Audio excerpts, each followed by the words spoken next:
we have Professor Sandy Pentland Hey. from both the from both Stanford and the MIT Media Lab. His most recent book is The Digitalist Papers, a collection of essays by leading thinkers on how digital tech and democracy can best get along.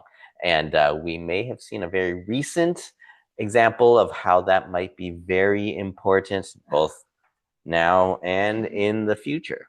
Yeah. Topical. So with that, I'm happy to turn our meeting over to Professor Sandy Pentland. Yeah, and you Okay. want screen 2. Here we go. Okay. So, random name, Designed for Democracy. One of the sort of diagnoses of recent years is that we got our digital media wrong, the way we do things wrong. And the question then is what could we do that's right? And so what I did is I put together a series of sort of places where science has sort of come together and has some ideas about what to do. And the Digitalist Papers is a little different because that's all these sort of highfalutin big thinkers coming together to sort of say, this is the way democracy ought to be. There's some pretty interesting people there. There's, your odd billionaire from tech, but also the guy that's in charge of running the legal vetting for the national election, right? People like that, former Secretary of State, things like that. So it's interesting to look at. It's on Amazon. It's a not-for-profit thing, so feel free. So let's see if we can make this thing work here. Okay, so I've done a bunch of different things, so you can ask me questions that are weird and different in lots of ways. So yes, I've been faculty at MIT for a long time, and I'm also faculty at Stanford now, and I've been on tech advisory boards for people like Google and AT&T, so I know a little bit about that, and we've had a bunch of spin-offs. One thing that's a little different is that in recent years, we've done a lot of things with infrastructure. So we have co-lead a group called the IETF, which is the Internet Experts Task Force that sets the specifications for the internet. And we were key in co-hosting sort of OpenID Connect, which is the identity mechanism that you all use many times a day. And sort of an impressive number, which in a certain sense doesn't mean too much, but maybe we were good, is something like 85% of all of humanity uses these identity mechanisms every single day. Not just because every mobile phone does it. Not like that. And the reason it's 85 is that Microsoft and Google and people like that all adopted the standard. So, hey, well, we did something. So we can talk a little bit about that too, if you want. I do a bunch of other things. I've been involved in creating GDPR, ran the original discussion there, and worked for the Secretary General of the UN to specify a lot about the SDGs. So I know something about that too. So the problems we have today are not unique. And it's interesting to sort of stand back and think about that. So we all hear about, the printing press, right? So what happened with printing presses? Well, there were actually relatively few books. There were lots of pamphlets, Luther's among others, right? So the first time we had sort of more mass media, we kicked off the 100 Years' War.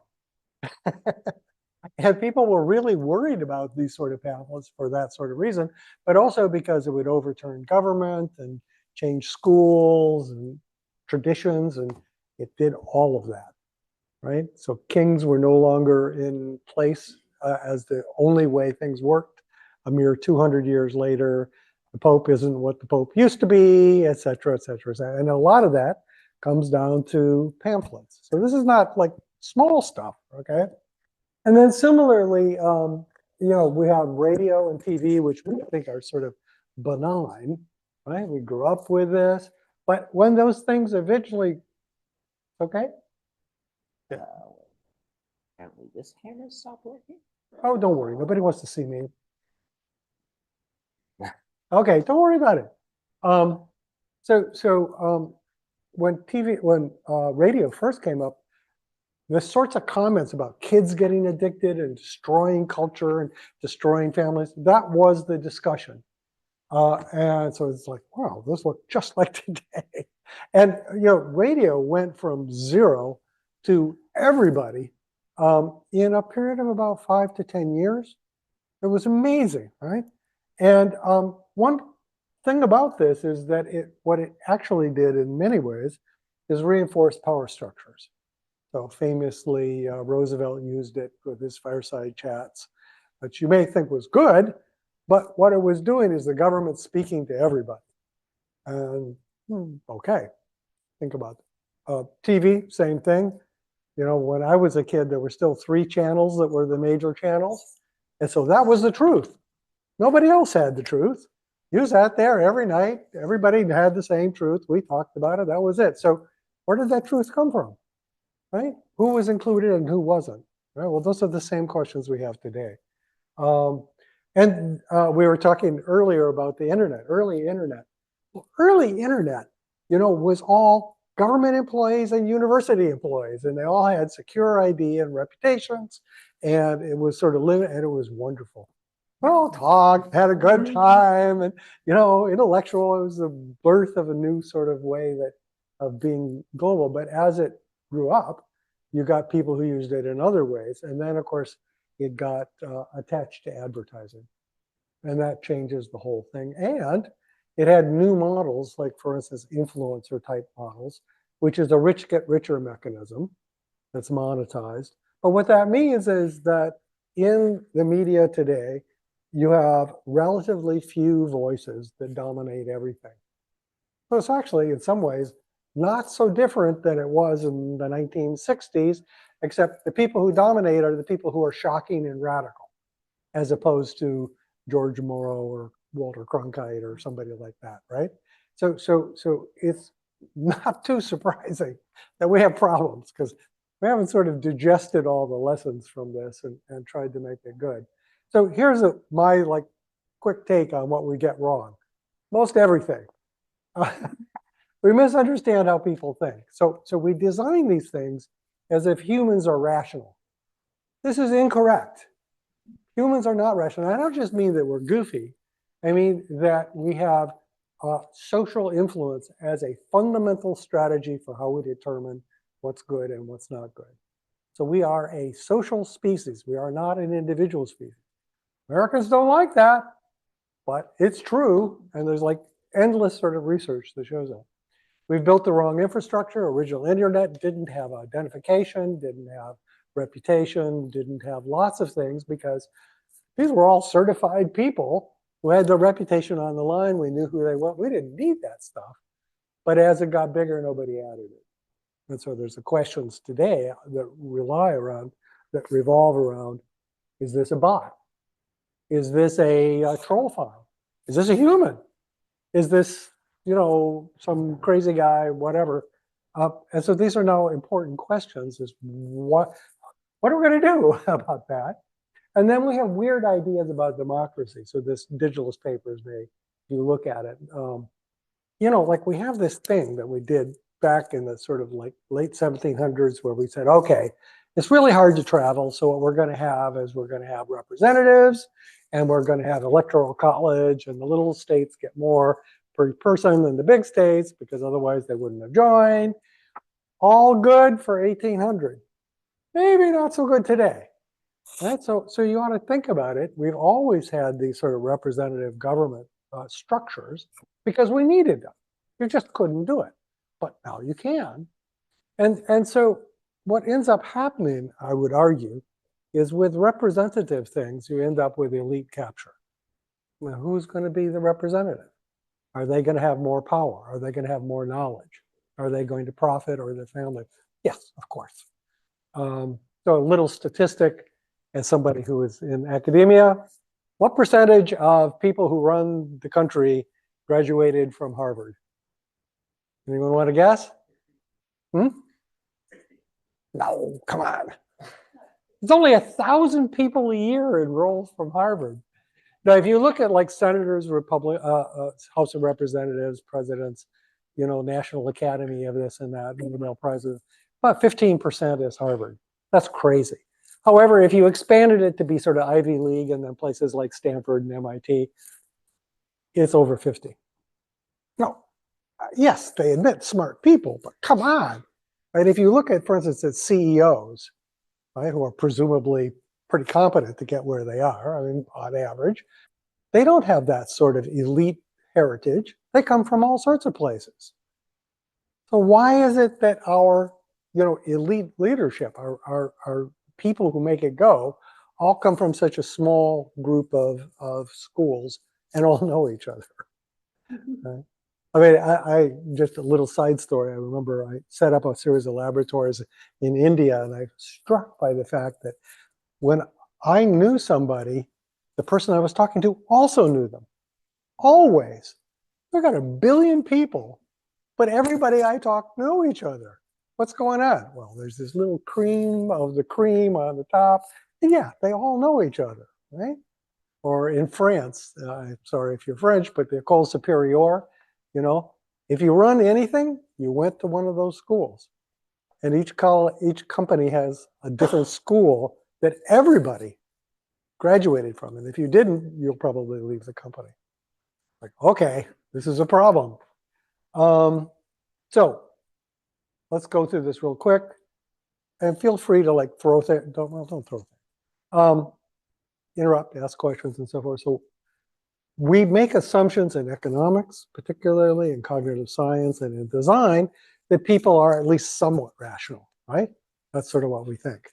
But all the evidence is that that's not true. What people do is they take into account the people they interact with. They're social. They look at the opinions and attitudes of the community that they're part of as being sort of default a priori sort of things that are true, and then they think about things on top of that. So forever, this has been sort of the state of the art. People know about Milgram, right? So you can convince people to kill other people by just putting on a lab coat and having 4 or 5 people in white lab coats saying, "Yeah, turn up the electricity," and people will do it, right? Because of this sort of thing. Incidentally, if one of those people in the lab coat says, "Yeah, I'm not so sure," almost no one will do it, because now they know that there's variation in the common sense approach to things. Right? So you can quantify this. We've done that. It predicts all sorts of stuff. Why is it this way? Because you can't experience everything. And by learning from other people, you can make better decisions. Again, absolutely verified. You have to pick the right people. They have to be people like you. But yes. Just wanted to check. Would you prefer we hold questions to the end, or do you want to surface ones as they come up? Questions that are productive and clarifying? Sure. Okay. Okay.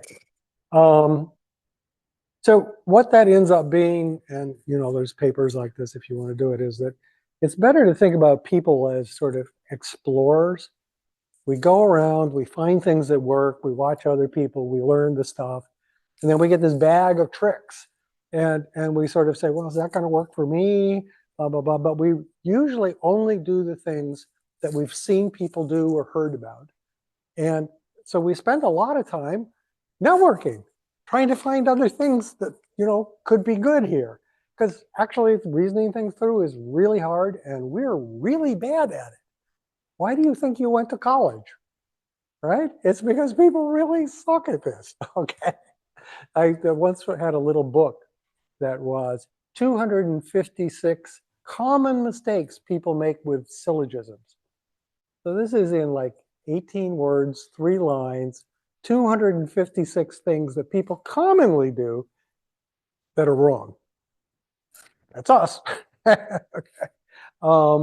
Okay, so this has its roots to a certain degree in System 1 and System 2 thinking, and I think this community probably knows about that. So there's a lot of things we do that are really fast and automatic. We don't think them through because they have to happen now. And some of it's very good, like if a bomb went off over there, what we would do, believe it or not, well, we'd do that, but we then would go over and help people, which is not actually a rational thing to do because there might be another bomb. And if you think about it, you'll go off that way. So this is just sort of the statistics of what people actually, but people are very helpful before they think about it. That's a little disturbing. But Most of what we do is, of course, time limited and under a lot of pressure. So we behave very quickly, and it's this automatic thinking, which is by and large learned from the people around us. We all dress very similarly. We speak similarly. We think, I mean, you like to think of yourself as independent, but I can walk in here, talk to you for a couple of minutes, and I know a huge amount about you because of the things we learn from each other. We're very similar in lots of ways, right? And that means I can predict what you're likely to do, and we can have a productive conversation, and so on and so forth. It's also a little bit of a problem because fast thinking isn't so great. So if you show people a social media feed, right, and you look at when they share material, okay, what you find is that what people, a best description of it is people are scanning for things that are exciting or alerting. It's like your fight or flight type of thing, right? And that generates cascades of information, of misinformation. If you ask people to reflect, is this true? The cascades diminish dramatically. Or if you even do something to make them sort of spend a little extra time, do some other sort of task, or cue them even before all of this to pay attention to accuracy, it's not perfect, but it's a lot better than if you don't do those things. So we're pretty good, but it's not the GPT immediate reaction, this is what everybody thinks stuff that's good. That keeps us alive, right? That's why we don't get hit by cars and etc. But it's not great for media where you can get these cascades. Reflection helps a lot. And reflective thinking is pretty good. So an interesting thing, this is by Pennicook and Rand, and the other things were by various authors, is that people are pretty good at judging whether a particular media outlet is good or bad, reliable or not. And in fact, actually, the part that's really interesting is that Republicans are the vertical here, and Democrats are the horizontal in this other thing. That's pretty good. In fact, the agreement between Democrats and Republicans is about as good as the agreement between fact checkers. Because fact checkers don't always say the same thing, right? And the level of agreement is measured by a thing called kappa. It's a statistic. It's about the same for Democrats and Republicans. Interesting thing, except of course for certain issues. But to judge media outlets, yeah, people know what's crap, excuse me, but they do. Maybe more entertaining to read the crap, or it may be something where you get to share and stuff like that. Let me show you a consequence of this, though. This is something that we did that I'm very happy about because I think it's extremely relevant. So we did a big experiment, 5,000 people, and then this was replicated with a very large number of people. So this is asking Democrats about what the right wing tends to do. Do they want a democratically elected leader, or do they want a strong man? Okay. And the left believes that the right is like halfway to Hitler. Okay. What's really interesting is if you do the same thing the other way around, you get almost precisely the same curve. Now, why is this? Well, people who are like political theorists have a theory about this. And the theory is that the way you get elected is by rallying your base and by being, oh my God, we're all going to die. So what you do is you make these sort of radical comments, you fire people up, and of course, what people hear are lots of firing up statements, right? Now, if you actually take these people and you show them, people know what Pew Charitable Trust is? Yeah, so these are they go out and do surveys on all this stuff, right? If you show people this in a little sort of Q&A type of a thing, so these are the real opinions of the people, incidentally, okay? So not nearly as radical or anti-democratic as the other side thinks. And again, there's this incredible symmetry between them, okay? If you show people what Pew Charitable Trust says, in a little sort of gamified thing. This is like 10 questions, not a big deal, it's online. What you get is you get people, this is where they would vote for a candidate before, and this is where they would vote afterwards. So on the one side is more strongman, authoritarian, and on the other side where they go is more democratic. So it's like a, 60 seconds, 20-minute, 2-minute sort of intervention. And what's interesting is there was a huge replication of this by some folks at Stanford, Rob Willer's group, where he looked at 25 interventions, online interventions that depolarized people. And it's like they went through and they took everything people had suggested. And this is the biggest effect, okay, they got.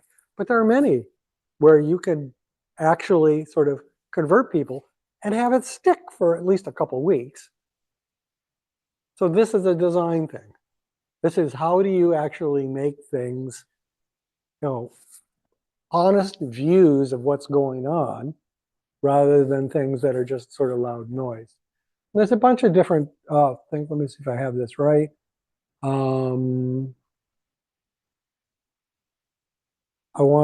I'll just tell you this. So there's a special issue of the Proceedings of the National Academy of Science all about this that just came out. I have a paper in there. You can, but it sort of lets you dig into it and figure out what's really going on. And then this mega study thing was in Science just recently too, about 2 weeks ago. So these are the mega study thing are things you can do online to change the way people feel about the other side. That's basically what it is. And it turns out there's lots of things you can do. And they're really effective and they're not very expensive. Sometimes they involve things that reduce engagement.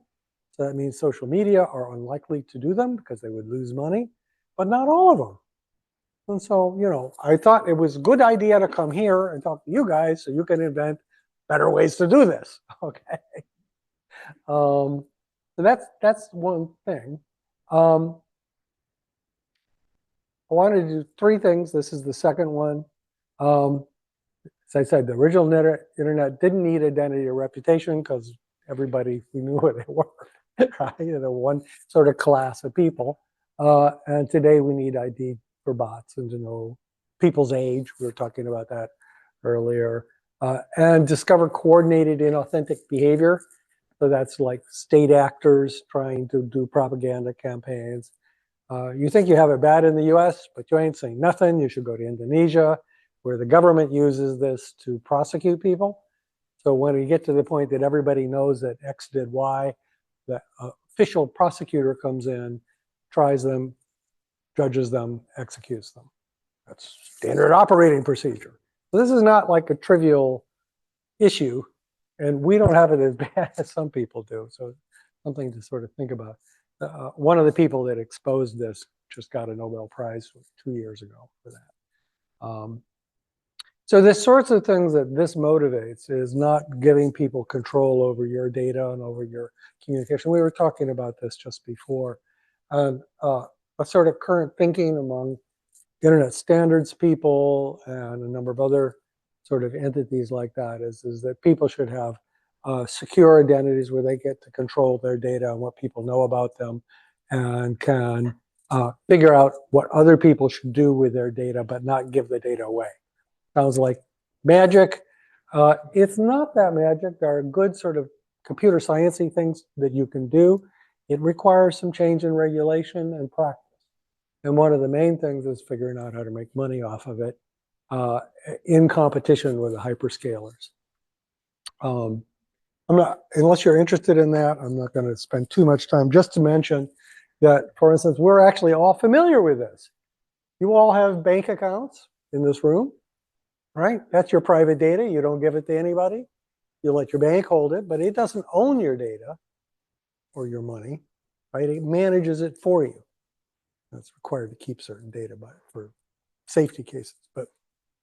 And when you use a credit card, what happens is you give this magic number, and sometimes it's a one-time use number, right, to a merchant, And that magic number, which is essentially an encrypted path to your bank, right, takes that and the amount that you want to spend and routes it to your bank.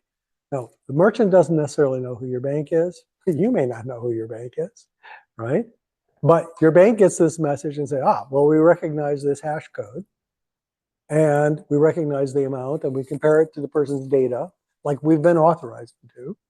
And we say yes or no, and then we send back an encrypted message to the merchant that yes, it's good or no, it's not good. You're talking about vaccination, right? You could imagine, this is just an example, you could imagine clinics having a database of people they've actually put drugs into.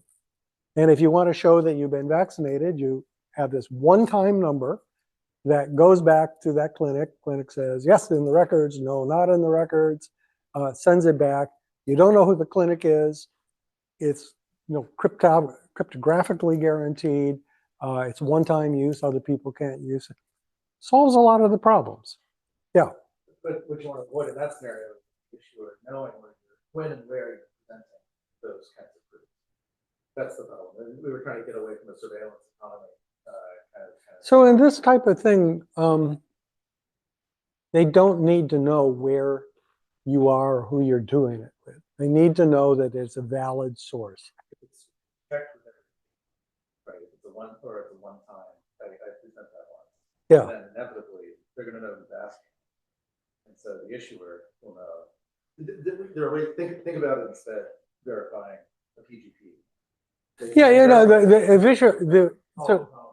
so under the sort of simple preferred, the thing that people are talking about, if you present your credentials a bunch of time, then the issuer, which is you incidentally, will know, or your custodian will know. No, it's the issuer is like, the place you got the vaccination. Okay. And holding things in the wallet, right? In the wallet, maybe you have the data, maybe you held it with the custodian with the trust, but that's still under your agency. When you present that credential to, let's say, back when we were reopening bars, restaurants needed to verify vaccination status. Right. So they would know that you're presenting. Yeah. So I'm presenting it on my wallet. Issuer doesn't. No. Right. Okay. That's the important thing. Avoid the issuer where we use these credentials, because there's a whole bunch of. Sure. There's a bunch of things you can do with that. That's right. And I think there are ways to do that. And there's a lot of variations on this. The main problem with this actually is that the moment you talk about identification, about 50% of everybody flips out and they don't listen to anything after that. And I understand that, right? Not in Europe, incidentally, but in the United States. It's nice to see you're meeting on there. Yeah. Okay. Anyway, I'll come back. so things we've just talked about, and you can use zero knowledge proofs and things like that to guarantee it on top of that. The whole thing. We have a book about this. In fact, we have 2 books now about this. If you're interested in learning about cryptography and how you use it in actual situations and stuff, they're MIT Press. This one I thought you might be interested. So when we talk about democratic institutions, we have in this model, which is sort of the US model, at least most people do, but like Australia does it differently. Everybody has to vote, right? You do, but people, the flip side of it is that people just. Yeah, they go in there and they do random They crap. just do random. Yeah, Yeah. but they do one thing that my Australian friends have not really occurred to them, is that there's no point in rallying your base in Australia because your base is going to be there voting anyhow. So that reduces a lot of the incentive to spend and fire people up and things like that. I'm not saying it does it. And they have a shorter time period where you can't, and also, because I know this personally, the government won't spend money during that time period. I mean, just won't, right? They don't do anything, right? Because it could be biased. So there's a bunch of little things you could do that Australia is a good place. I like Australia, right? We could do it. It would not cure the problem, but it would reduce the problems that we have quite a bit. A lot of people think primaries are a problem because only people come out of primaries. are the sort of really motivated people. And there's a thing called deliberative assemblies. People know what that is. Deliberative assemblies, you randomly select a bunch of people from a community that is supposed to be voting. They like 500 people at random, and you ask them what they should do, like who should be the candidate, okay? What that avoids is that avoids real activist subgroups dominating the process, which seems to be what happens here. Another thing which I particularly like is that if you have more than 10,000 followers, you're running a business. I'm sorry, you may not be making money off of it, but you're garnering power. And if there's TV or radio or anything else, that's a business and we tax it and we regulate it. So why can't we tax or regulate anybody who has more than 10,000 followers? Or and the regulation has to do with, you know, are you a repeat offender? You can say things that are not obviously true, but you know, if you're doing things that are systematically bad, you ought to be held account to that. But not forever. You don't want to quash normal conversation and civic deliberation. Taiwan does anonymous ID, not what I wrote there.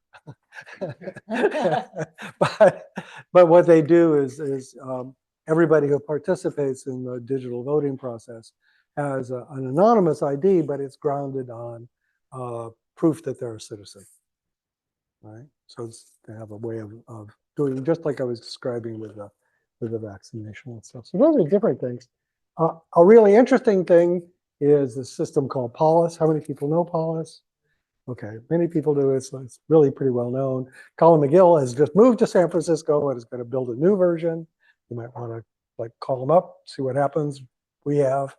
And he built a system probably, what, 10 years ago, something like that, which was, you know, a little bit of genius because it's sort of like the best thing out there. Now, it wasn't science, and he's not a guy who's like sort of looked at all the pieces and asked, is this really right? And what are the, and that's our job at Stanford/MIT is just to say, well, this seems to work really well. Why? What can we do to be better?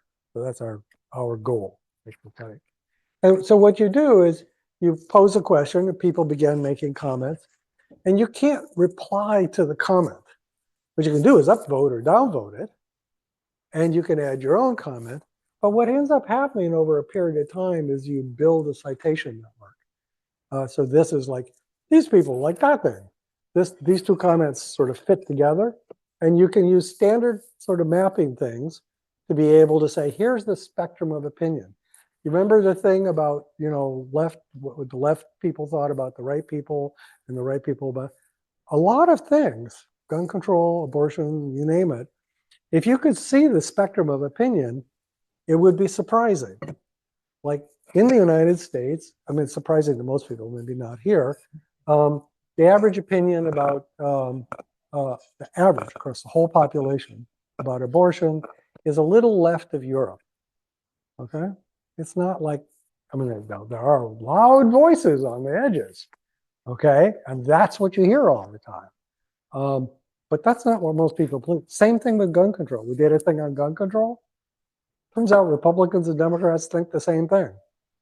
Very small differences, except for the people on the edges. Well, that's sort of interesting. It sort of makes you want to think about, what are we doing here? If there's really consensus around some of these things, except for the edges, what do we want to do about that? And I don't think there's a pat answer about that, but I just sort of point out that you want to think about that, right? So one of the things that Polis does wrong, in my opinion, not a broad, is it clusters people.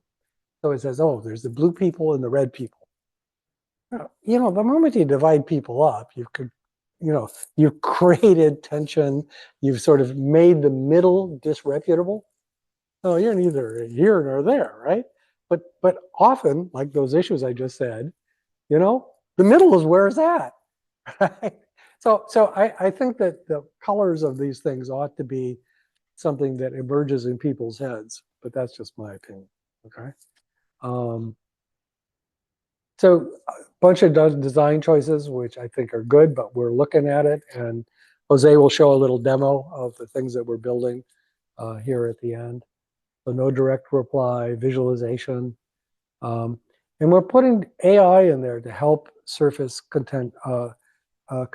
So one of the big problems in these sort of systems is you get people who are just shooting hot gas, right? They're not actually trying to think about the problem with other people. We have a question over here. Ooh, okay. Technology. Is this good or bad? That's the question. I guess I was just wondering with the clustering, was it coloring or the hulls that are drawn around? Was it like you wanted to imagine? It's a k-means clustering. Oh, but I mean, was your problem with it? I guess I really love the clustering, and I haven't heard a critique of it, but I also like really respect for all your work. So no. So you take this thing, right, which has no, from a mathematical point of view, no intrinsic boundaries, right? There are connections everywhere. Okay, and there's areas where there's more connections, right? And what you do is you emphasize that there's these areas where there's more connections. Is that, I'm not saying there's a right way or a wrong way, but is that what you want to do? Or do you want to say, hey, this is the center of mass? Like if you were looking for consensus, you might point out where the center of mass is. Yeah, I think in my conversation, it's like we're kind of trying to valorize the middle, to revalorize the middle spaces, but I see, yeah, it's like that's like extra work. Maybe it's better to not create them. Yeah, it's like the people between bridging are like. Well, one of the other things that's really interesting about the sort of policy and the way it's used is it's not like one-time voting. It's a continuous process. Things evolve. So a lot of the things that we believe about representation and voting apply to single-shot processes. So, Arrow's theorem, right? So Arrow's theorem says, you can get these real screw-ups with voting, which is why you might have other sorts of methods of voting, but that's only if you get a single shot at it. If you went back and you had a continually evolving thought, and then one of the things that we forget in this discussion, and I don't think it's by chance, is that deciding on policy is not necessarily closely related to the actual laws and has about nothing to do with what actually happens on the street. Because there's this big thing called a bureaucracy in the middle. You should look at some of the papers in the Digitalist Papers, like some of these people who were, really senior in Biden's administration, and so, and basically saying, bureaucracy, just the incentive systems in bureaucracy are a major problem, right? Because if you're in a bureaucracy and the law or the regulation says you don't have to do something, then you won't, because you could be fired for that. So it's it's really funny that people like that, who are very senior and like make the world go, think that, for instance, AI regulation is likely to be a bigger problem than AI, just because it's putting these sort of rules in there that have unintended effects on democracy, on bureaucracy. Right? I don't want to argue that myself, but it's worth looking at and considering. That's what these people think, right? So, oh yeah, and then Colin was giving a talk just recently that community notes and X is inspired by this. I think that they could do a lot better with community notes. That's for us to do. That's something new, right? These are the papers here. Like I say, one of the interesting things is that some of these systems that people are building actually include AI. I mean, by some measure, Polis has a simple sort of AI, but people are adding AI to various things. And there was a paper in National Academy of Science recently showing a type of AI, very simple type of AI, that resulted in, basically, you would formulate a comment and it would say, well, do you really want to say that? Okay, and what they were able to show is it resulted in more civil discussion and that was lasting and propagated to other platforms, and it didn't change your mind. So your political opinions, your sort of things that you believe weren't changed by that intervention. I hope I said that correctly, right? So this is like purely good, it's or seems to be, making things more civil. I like that idea, right? And one of the things that we're exploring is how can we use a similar type of thing, not to change people's opinion, but to make them actually more deliberative, to really think about it. You remember, you know, system 1, system 2, if you're all like fired up, you tend to say crazy stuff that's just off the, you know, the shoot from the hip type of stuff. If you think about it, you might come to a very different conclusion. And so could you build AI sort of advisors that cause people to think about it a little bit more and have better discussions as a consequence?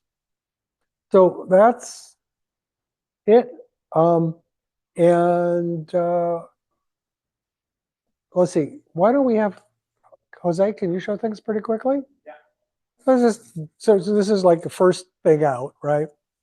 Minimum viable scientific platform that's supposed to incorporate a couple things, a variation on the visualization that we think has more evidence for it, and a very simple type of AI that is intended to encourage deliberation as opposed to changing opinions.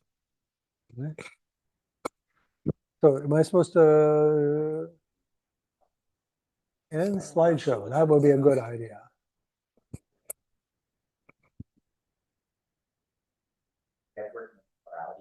Plurality Institute building and bridging bots, and they're hiring a product manager right now. Oh, really? Yeah. So, if anyone like is that you?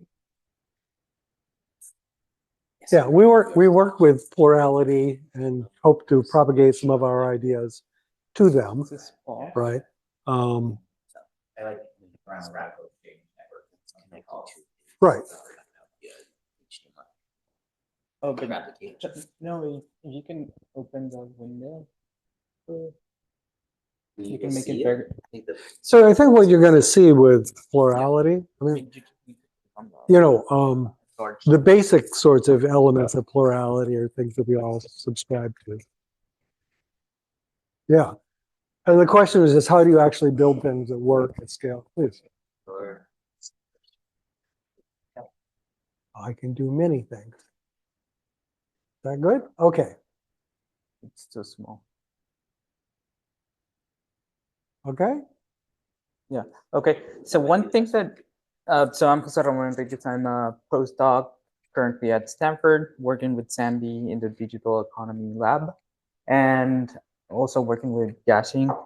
And we are designing this experimental platform to test various modules where we are taking everything that Sandy mentioned and trying to optimize to get a better deliberation so that we can actually empower Gen AI to find scalable ways for people to have meaningful conversations. So the way we're thinking about this platform is having actually 5 steps where it goes from what we call the Socratic dialogue. So this assumption of rationality that Sandy was mentioning, it's actually a very strong one. And it implies that people actually know their own preferences, and also that that they have perfect information about what other people think about or what they even think about. So the first step in this platform is to go and have a conversation with an LLM so that the users can crystallize their own opinion about the issue in debate. Then the second part of the platform, and we're testing different ways of doing this. Obviously, you can think of many ways that you can have this type of coach to make you more thoughtful or provide more reasonable, more thoughtful comments about a particular issue. So we're testing multiple versions of this. The second step will be a face of the crowd. So basically understanding what other people think. And we're also experimenting with different ways of visualizing what other people think. Then the third step will be getting some sort of strategic advice. So we want to push or we want to suggest agreement. So in this case, we will provide strategic advice towards the user's own goals, probably avoiding the edge cases or the extreme positions that we were mentioning. An example of this is like I was saying, people often do stupid things. If they're about to do a stupid thing, you should advise them, these people are coming to punch you out if you say that, right? Maybe you want to like rephrase that. You don't have to, but just saying, right? That sort of advice where it's just sort of keeping you grounded on what's other people are likely to think of what you're doing. You may want to offend people. That's fine, right? It's not our problem or our thing, but we want to avoid accidentally doing that. And what that does also is it encourages people to think about those problems. What do other people think? Right? Yeah. So, and actually, we want to be very careful about agency. We wrote this white paper on democracy and digital platforms that actually Sandy didn't mention, but the idea is we want to protect the agency of people, and all this advice is going to be just advice. We're not actually pushing or forcing people towards certain direction or another. Then we have comment ordering. So we know from the marketing literature that the way we present comments will actually affect people's decisions and how people internalize information. So we want to present information in a way that actually leads into agreement rather than disagreement. And finally, we want to aggregate preferences. And we wanted to do it in a way that actually respects diversity and also the intensity of opinions of people. It's not just like voting up and down, but also we want to have some sort of represent all the diversity of opinions that people may have about a particular issue. So we have, and actually you can try this yourselves. We have a demo of this platform that you can actually try right now. We have a motivating question about AI regulation. And then you can go through the Socratic dialogue and also visualizations.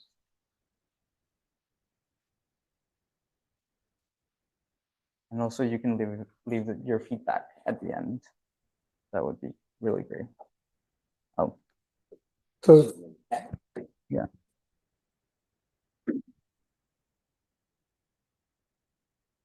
Right. So the question is, can you give a scenario of use for the 5-module model? Is it for a single person or a group trying to reach consensus? So here we're trying to get some rigorous evidence of what Polis is currently doing in the field. And we want to have a group of people coming into the platform and actually having this indirect conversation with each other and actually getting into some sort of agreement. So a good case scenario would be any given proposal or legislation that it's being discussed in a particular place.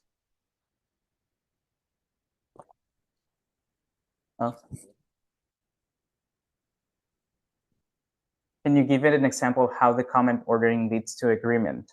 Yes.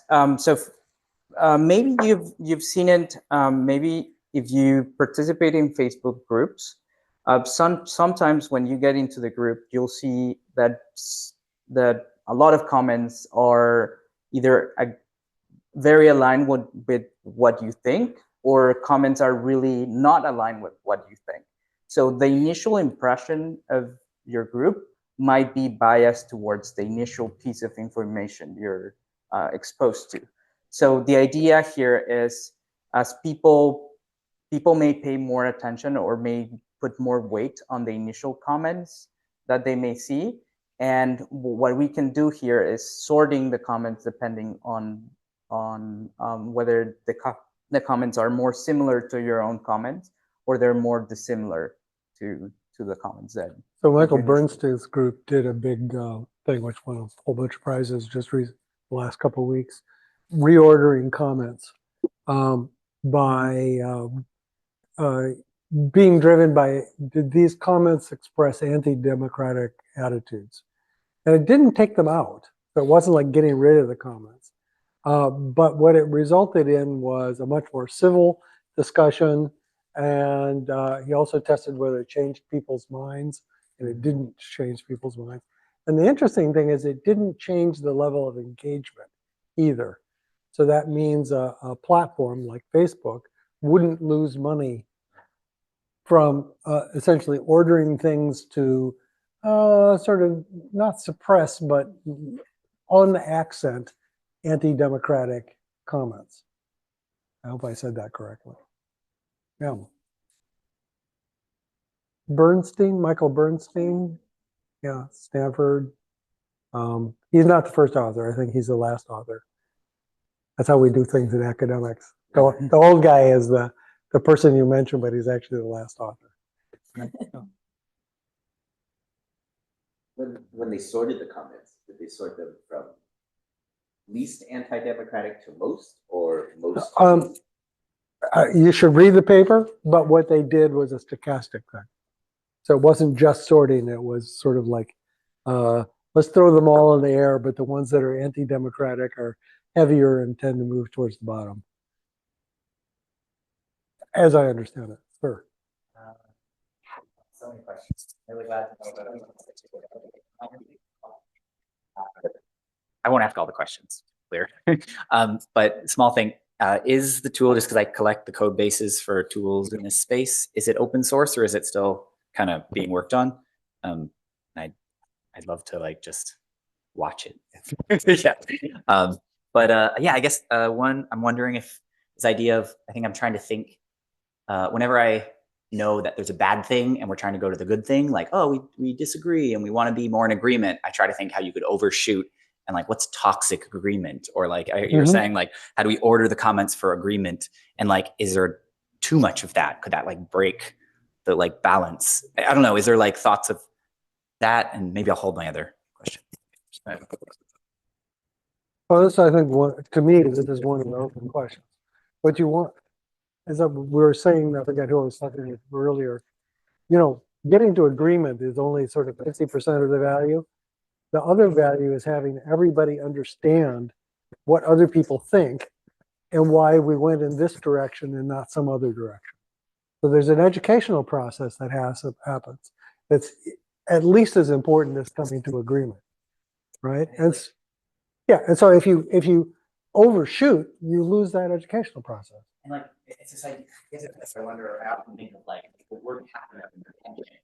Intention is resolved prematurely. That's right. Maybe there's work left on. That's another way to say it. Or, I think of it as there's a space of ideas and people are sort of like wandering in the space trying to find each other.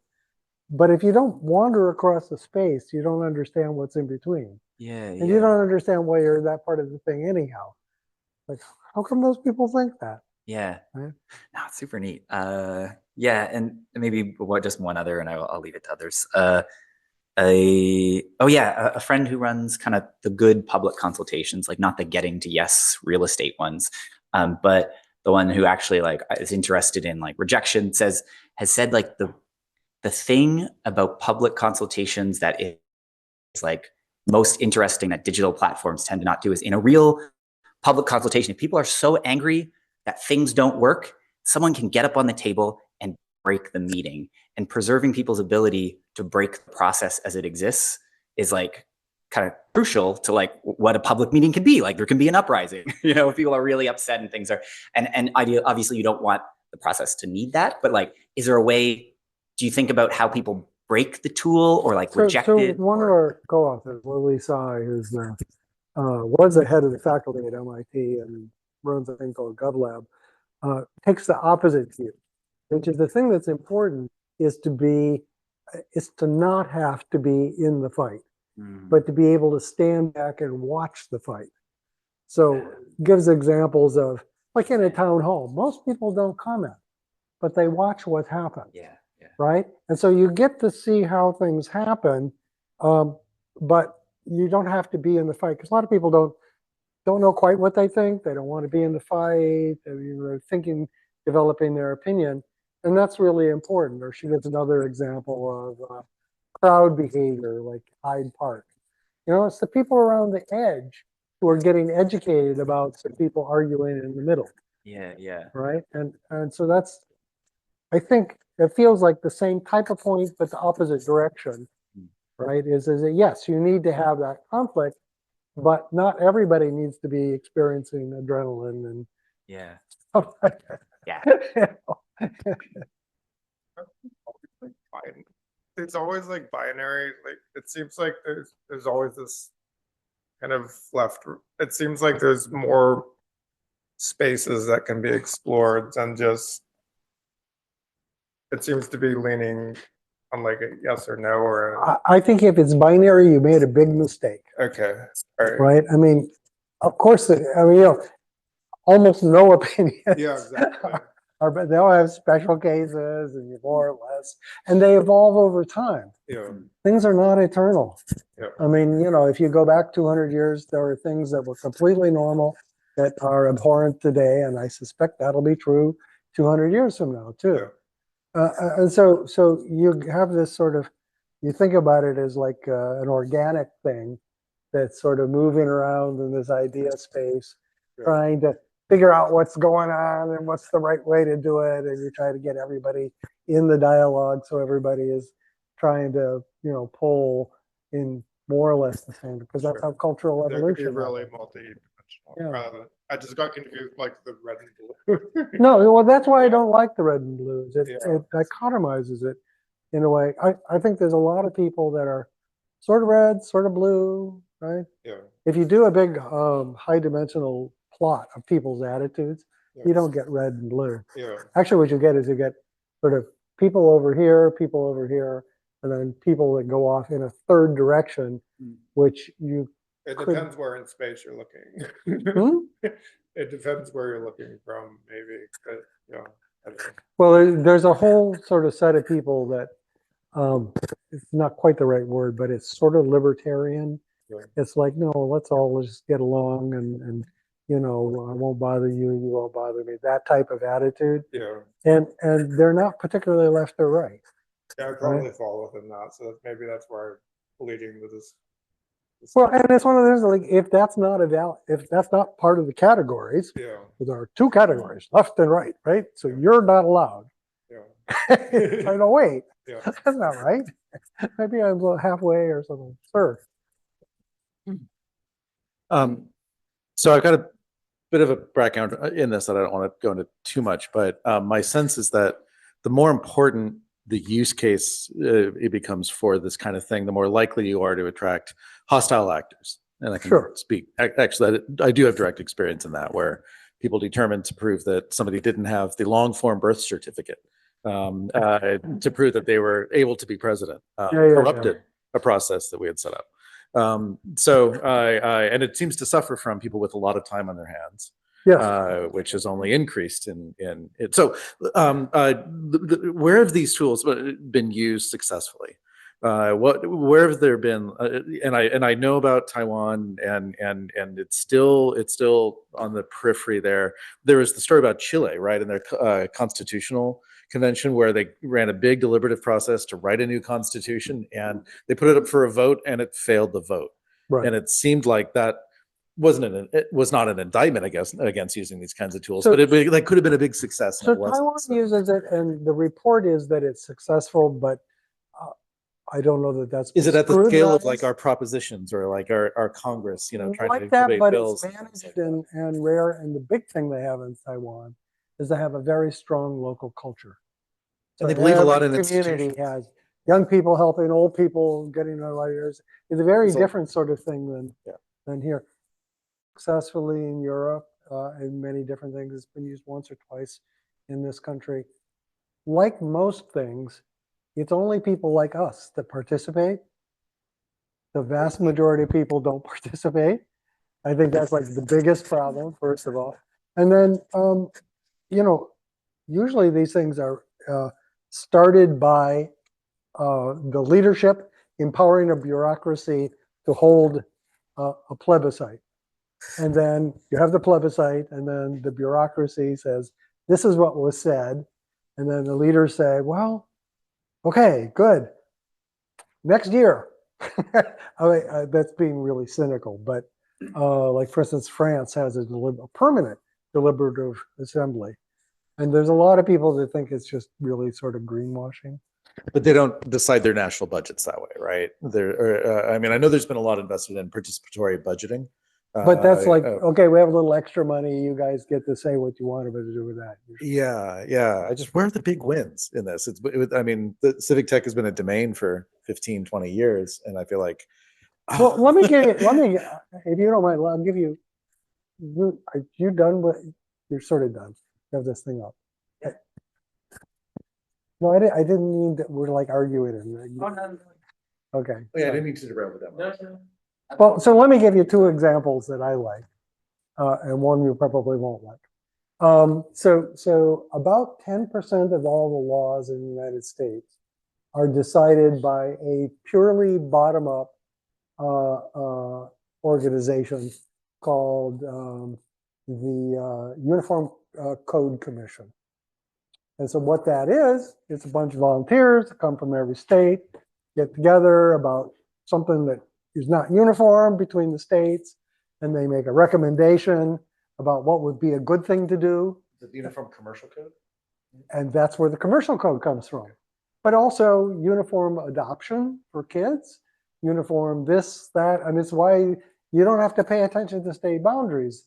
And in terms of like just counts of laws, it's like 10% of it. It's been going for 150 years.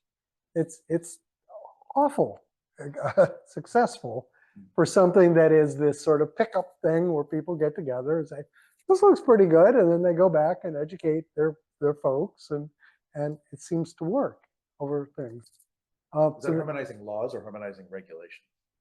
Laws. Laws and regulation, but primarily laws. State laws. Right? Sure.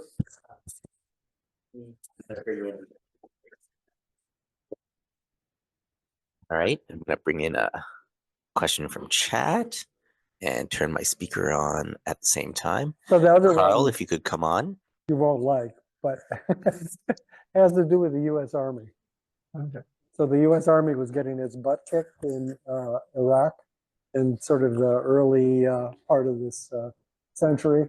They reorganized themselves to be much more agile and much flatter than they ever had before, in order to, you know, be able to deal with the fact that you had sophisticated people everywhere who were trying to kill you. Like if you have some other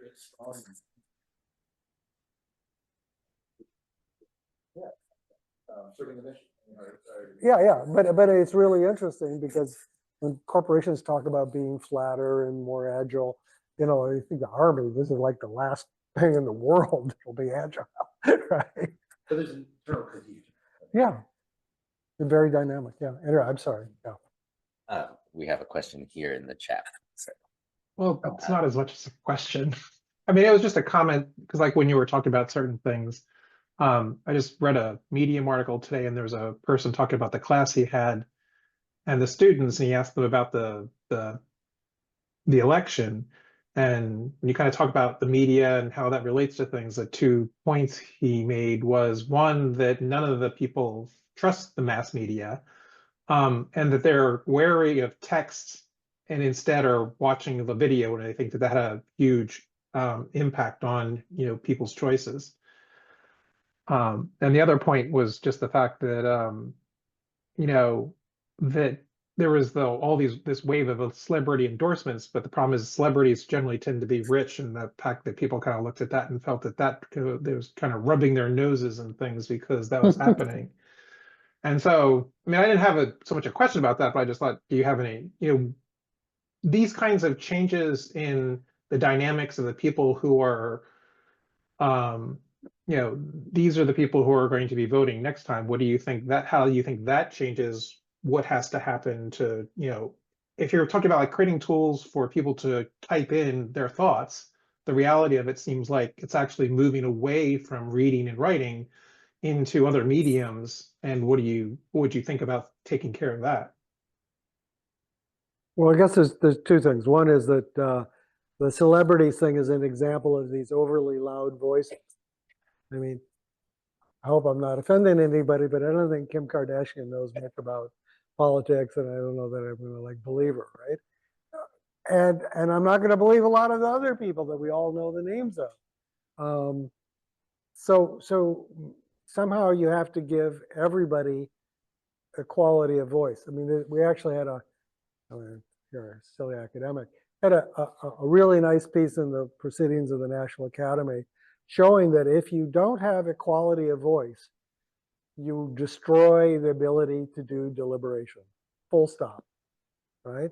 So what you have to do is you have to either dampen down these cascade and the capacity for cascades, or raise up the ability to be heard of everybody else in order to have the sort of classic competition of ideas that we know can generate better solutions.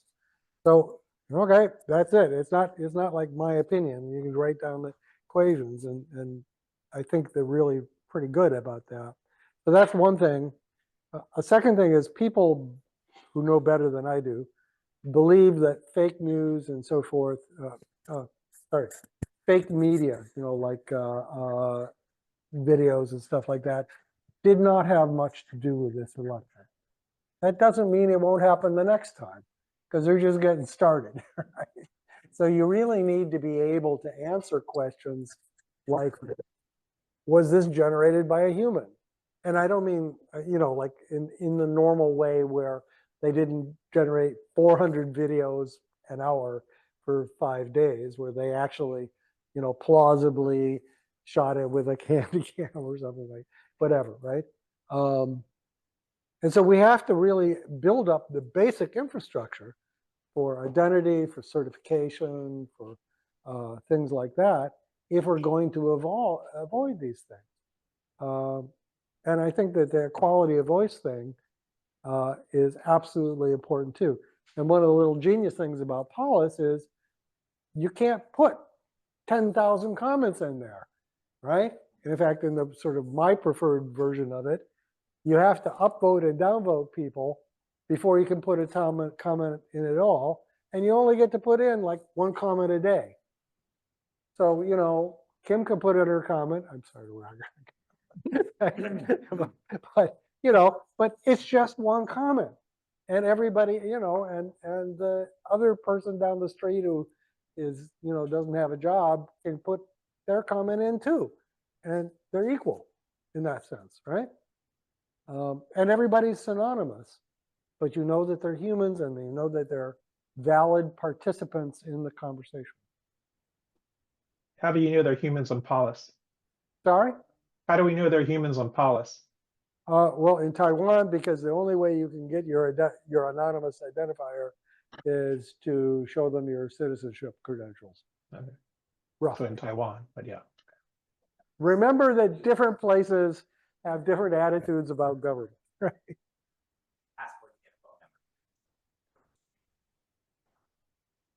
When I got a phone number in India, they had somebody surprise visit where I was living several times to make sure that I actually lived there. And of course, you had to have your passport and so forth too. But God, it was like, what? There's a friggin' phone number. Yeah. Sir.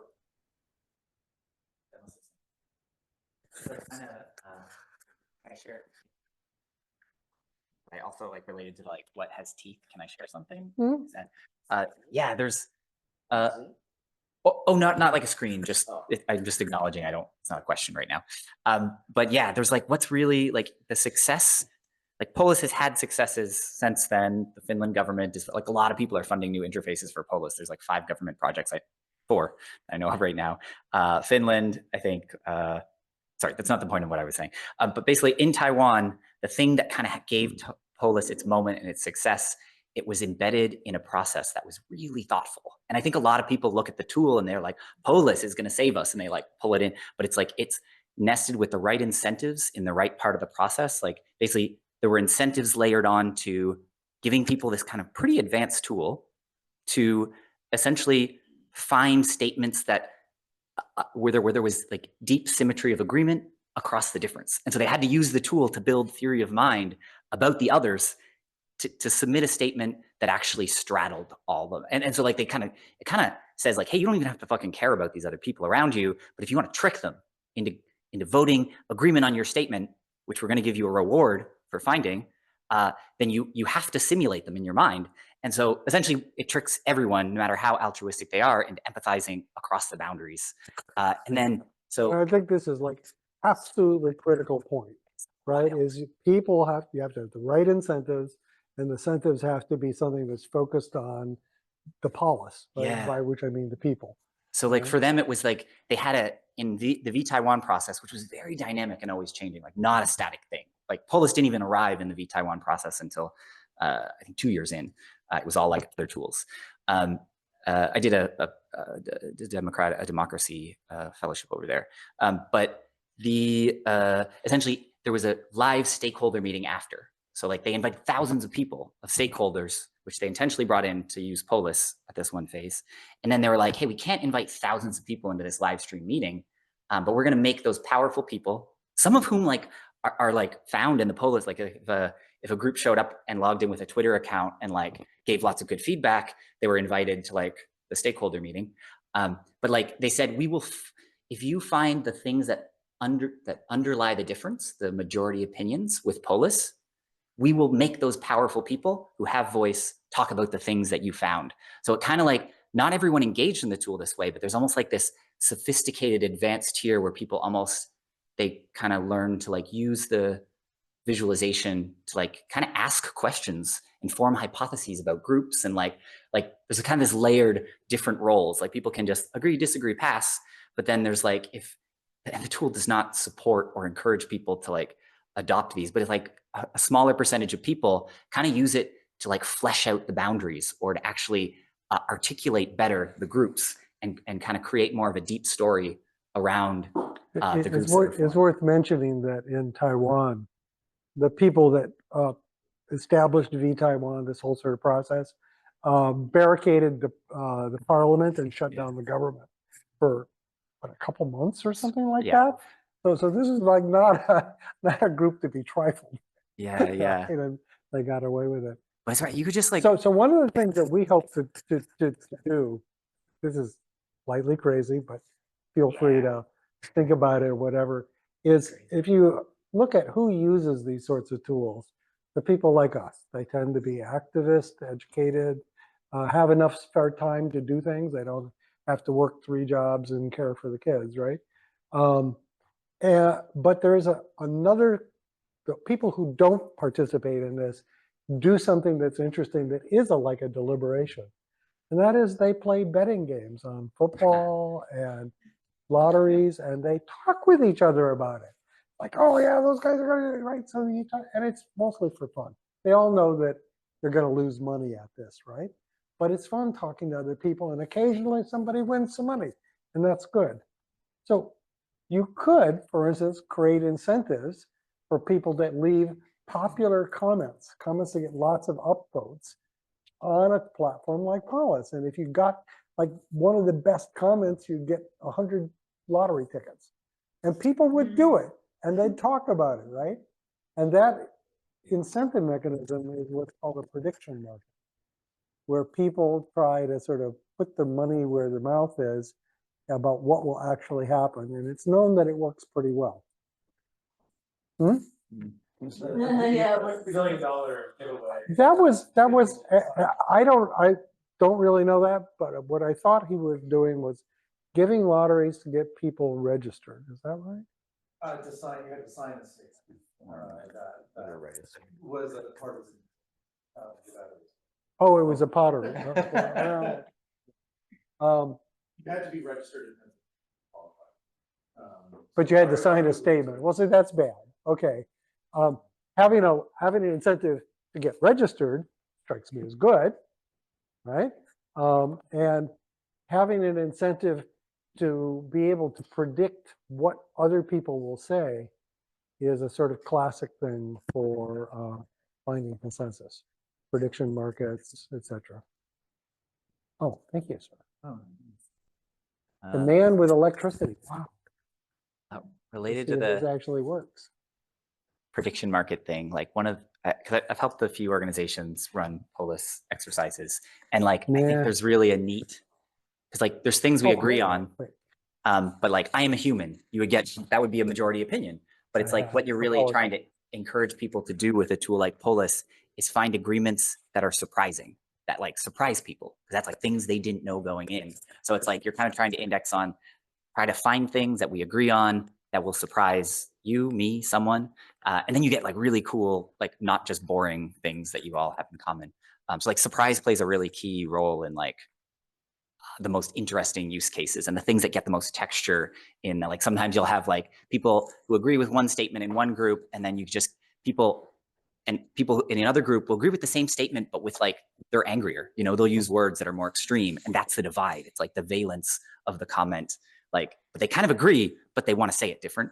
And that's where the divide is, that, you know, if you kind of have a neutral language, like blase survey that comes out by government, you don't get to see all this texture. Whereas when people submit with their own voice and there's no one like bonsaiing their comments, and I think that's Colin's phrase, the guy who created this. Like if no one, facilitators aren't like really trying to bonsai into like neutral, you know, often politically correct government language, you get all this extra texture, and kind of new groups sometimes emerge that are just about like, yeah, emotion.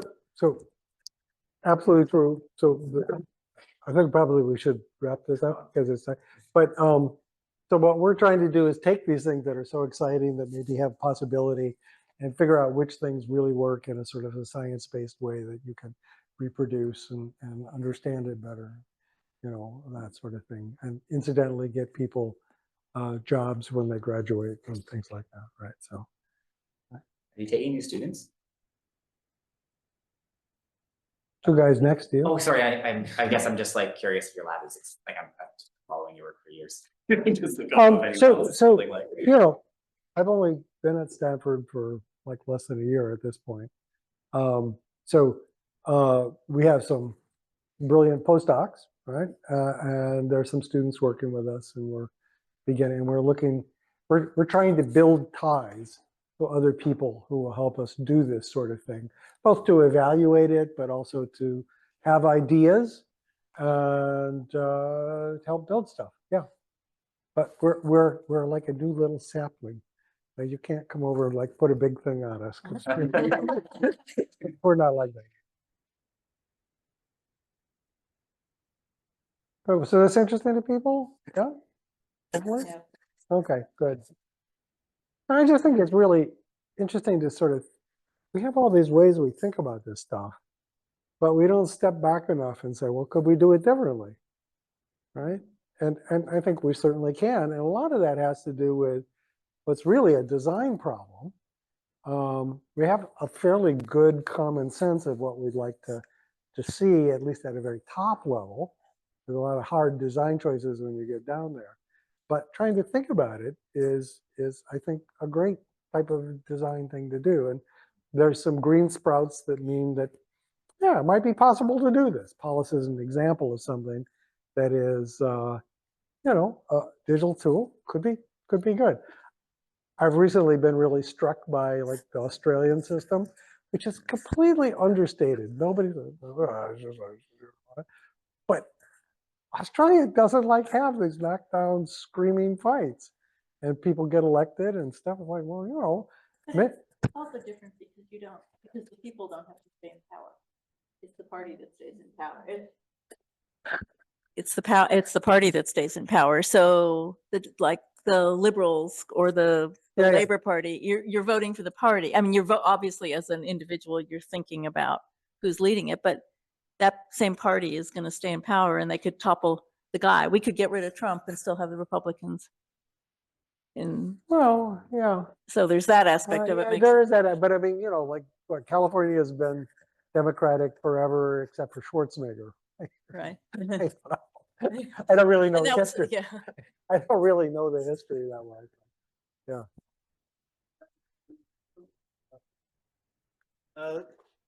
Because you get fined if you do not vote. I'm just thinking about that as a way of stopping voter suppression. Is that one of the key aspects of it? That's right. No, I mean, if everybody has to show up, it changes the dynamic. You don't try to discourage these people because they have to do it anyhow. And there's no point in spending a lot of money encouraging those people because they're going to be there anyhow, right? And yeah, I mean, I'm not saying that it's like a complete answer. I agree, right? And by the way, the fine's only $50. You know, I spent a short period of time living in an Aboriginal village, right? You know, $50 is a lot. You know? Hey, I can't even. What do I? Yeah. Yeah.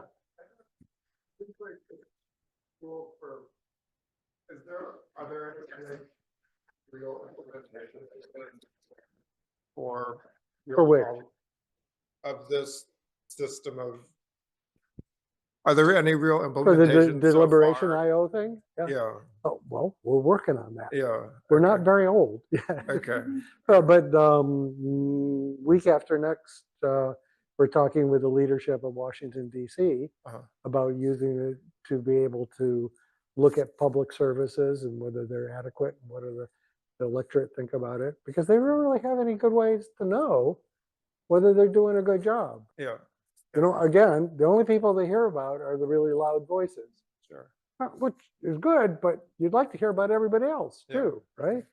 And then, you know, we have other sort of things that are exploring. You're doing the Constitution of Guyana, right? If we're going to do it, but we're talking with them about doing it. Hopefully not, not like Chile, right? Nice. Okay. That's my other question. But one of the main things with this is to be able to find real world things where we can test hypotheses, where we can say this sort of visualization is better than that. These sorts of incentives really help, or they're just silliness, right? This sort of AI hurts or helps, you know, because we have theories about it, but everybody has theories. You got to actually sort of show it in real situations. So.